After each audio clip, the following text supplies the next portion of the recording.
Iran ने बड़ा missile attack किया है कुवैत के ऊपर और बताया जा रहा है फतह मिसाइल फायर की गई है ईरान की तरफ से, आईआरजीसी की तरफ से, और कुवैत में एक एयरबेस को तबाह कर दिया गया है। ये वो एयरबेस है जहां से अमेरिका की तरफ से हमले किए गए। देखिए, ये अब से थोड़ी देर पहले की ही खबर है। आज सुबह के वीडियो में मैंने आपको बताया था कि किस तरह से अमेरिका के कई ड्रोन्स गिरा दिए हैं ईरान ने। उसके बाद अमेरिका की तरफ से ईरान के 3 द्वीपों पर हमले किए गए। गोरुक पर हमला किया गया, सिरिक पर हमला किया गया और केशम आइलैंड्स पर हमले किए गए। इन तीनों द्वीपों पर टॉमहॉक मिसाइल से हमला किया गया, ऐसा बताया जा रहा है, और फाइटर जेट का भी इस्तेमाल किया गया। ड्रोन अटैक्स भी किए गए अमेरिका की तरफ से, और इस हमले का जवाब ईरान की सेना ने महज 1 घंटे के अंदर दे दिया। और जो जानकारियां सामने आई उसके मुताबिक कुवैत के एयरबेस का इस्तेमाल किया गया हमला करने के लिए ईरान पे। देखिए, कुछ दिनों पहले भी ऐसा ही हुआ था, कुवैत की तरफ से एयरबेस का इस्तेमाल करते हुए हमला किया गया था और ईरान ने जो है वो मिसाइल दाग के अमेरिकन एयरबेस को तबाह किया था। अब एक बार फिर कुवैत के एयरबेस का इस्तेमाल किया गया, और जिस एयरबेस का इस्तेमाल किया था उसके ऊपर फतह मिसाइल दागी है ईरान ने और उस एयरबेस को तबाह कर दिया है। देखिए, इस वक्त की बेहद अहम खबर, और इस हमले के बाद एक बार फिर अमेरिका और ईरान के बीच तनातनी बढ़ गई है और युद्ध जैसी स्थिति है। देखिए, जितनी बातचीत वाली बातें थी और डील्स वाली बातें थी वो सब पीछे छूट चुकी हैं और लगातार हमले जारी हैं। बंदर अब्बास पर हमला हुआ, इसके पहले भी केशम आइलैंड्स पर हमले हुए, और इन हमलों के बाद अब एक नया हमला फिर से, जिसमें ईरान के 3 द्वीपों को नुकसान पहुंचाया गया। देखिए, जो खबरें आई उसके मुताबिक ईरान ने लगातार हमले करके अमेरिका के 4 से 5 ड्रोन्स तबाह कर दिए हैं पिछले 3 दिनों के अंदर। ये वो ड्रोन्स हैं जो ईरान के द्वीपों की जासूसी करने के लिए भेजे गए थे। मैंने आपको देखिए अब से चंद घंटों पहले ही जो सुबह वीडियो डाला आज उसमें बताया था कि ईरान के जितने आइलैंड्स हैं उनकी जासूसी की जा रही है, और ऐसा तब होता है जब किसी तरह का ग्राउंड ऑपरेशन या किसी हमले की तैयारी होती है। देखिए, अमेरिका बार बार ईरान के उन मिसाइल लोकेशंस को पता करना चाहता है जहां से मिसाइल लॉन्चर्स हैं, मिसाइल्स फायर की जाती हैं, जो ड्रोन स्टेशंस हैं उनका पता करना चाहता है। इसीलिए ये ड्रोन्स भेजे जा रहे हैं जासूसी करने वाले। और आप देखिए, ये जासूसी ड्रोन्स जाते हैं, उसके बाद हमले हो जाते हैं। बिल्कुल ऐसा ही हमला बंदर अब्बास में हुआ, इसके पहले हमला केशम आइलैंड पर भी इसी तरह के हमले किए गए थे, तेहरान में भी हमले किए गए थे। अब एक बार फिर जो है ईरान के 3 द्वीपों को नुकसान पहुंचाया गया। लेकिन सैटेलाइट्स की इमेजेस, मैं बार बार आपको ये बात कह रहा हूं, चीन के सैटेलाइट, रूस के सैटेलाइट से बार बार ये बात साफ हो जाती है कि हमले कहां से किए गए। जो नई जानकारी सामने आई उसके मुताबिक एक बार फिर कुवैत के बेसेस का इस्तेमाल किया गया, और जिस एयरबेस का इस्तेमाल किया था आईआरजीसी ने अपनी बैलिस्टिक मिसाइल फायर की है। फतह की जानकारी सामने आ रही है कि फतह 2 मिसाइल फायर की गई, और जिसको रोकना अमेरिका के बस की बात नहीं थी, ना ही कुवैत का डिफेंस सिस्टम उसे रोक पाया है। और ईरान का दावा है कि सीधा उस एयर बेस को फतह मिसाइल्स ने हिट किया है, और कम से कम 3 से 4 मिसाइल्स फायर की गई हैं जो कि उस एयर बेस पर गिरी हैं, और बताया जा रहा है उसके रनवे को पूरी तरह से तबाह कर दिया है ईरान ने, और कुछ वहां पर खड़े फाइटर जेट्स को भी नुकसान होने की खबरें आ रही हैं, ऐसे दावे हैं। अभी इसको कंफर्मेशन में थोड़ा सा वक्त लगेगा।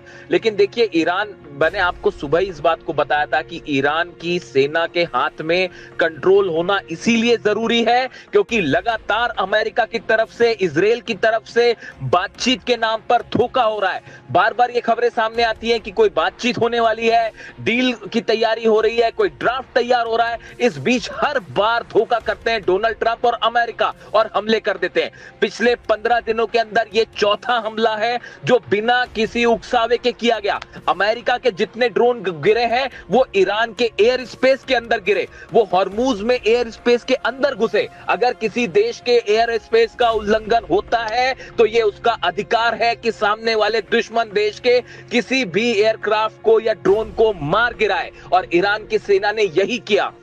देखिए बार बार ईरान की सेना की तरफ से ये वार्निंग्स दी जा रही है कि हॉर्मूज में अगर आप हमारे वाटर्स के अंदर आते हैं, बिना हमारी परमिशन के आते हैं, तो आपके जहाजों को तबाह कर दिया जाएगा, आपके टैंकर्स को हिट किया जाएगा। अगर आप हमारे एयर स्पेस में आएंगे तो आपका एक भी प्लेन वापस नहीं जा पाएगा। ईरान ने अपना खुद का एयर डिफेंस सिस्टम डेवलप किया है, जिसकी ताकत हमने पिछले 10 दिनों में देखी और जिससे पूरा अमेरिका और इजराइल हैरान है। और अब देखिए वही एक बार फिर से 3 द्वीपों को टारगेट किया गया।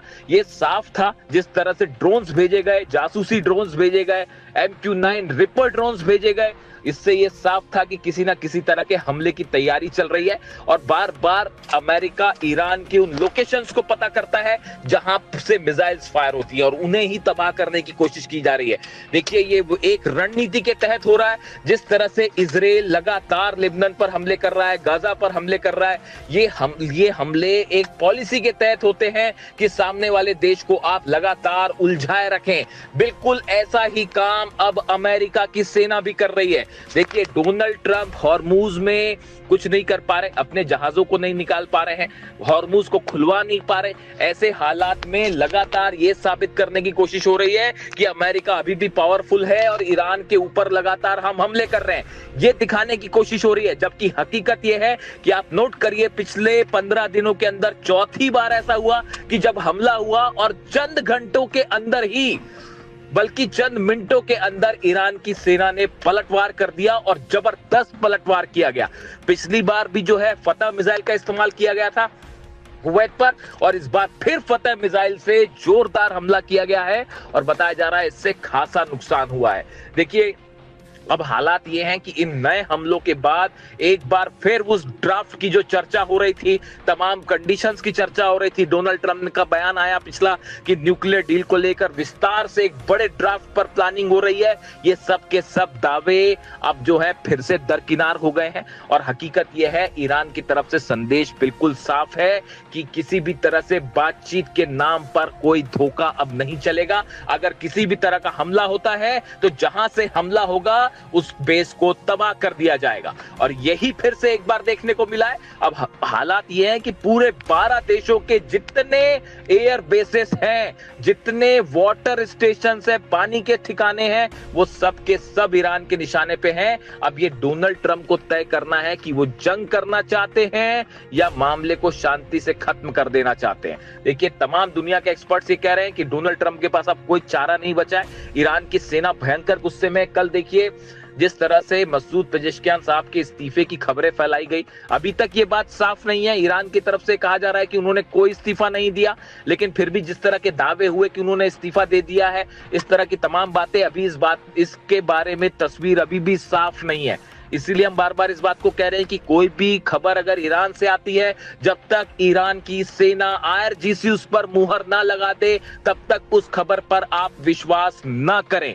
देखिए लगातार वेस्टर्न मीडिया की तरफ से तमाम खबरें आ रही हैं, कई ईरान पर नुकसान की खबरें आती हैं, कभी ईरान में असंतोष की खबरें आती हैं, लेकिन हकीकत यह है बीती रात एक बार फिर तेहरान में लाखों लोग जमा हुए और सबने अल्लाहू अकबर के नारों से पूरा ईरान गूंज रहा है। और ईरान की जनता पूरी मजबूती के साथ अपनी सेना के साथ खड़ी हुई है और उसका कहना है कि हम सेना के साथ हैं, सेना के हर फैसले के साथ हैं। और इन हालात में ये ताजा हमलों ने एक बार फिर ईरान और अमेरिका को आमने सामने खड़ा कर दिया है और पूरा अरब एक चिंगारी से बड़ी जंग फिर छिड़ सकती है और पूरा मिडिल ईस्ट, पूरा अरब देश एक बार फिर जो है वो जंग के मुहाने पर खड़े हुए हैं। अब यहां से देखिए आगे क्या डेवलपमेंट होता है, क्या ईरान की तरफ से और हमले होते हैं या अमेरिका इसका बदला लेने के लिए फिर हमले करता है। इससे जुड़ा जो भी अपडेट होगा वो मैं आप तक पहुंचाऊंगा। Thank you so much.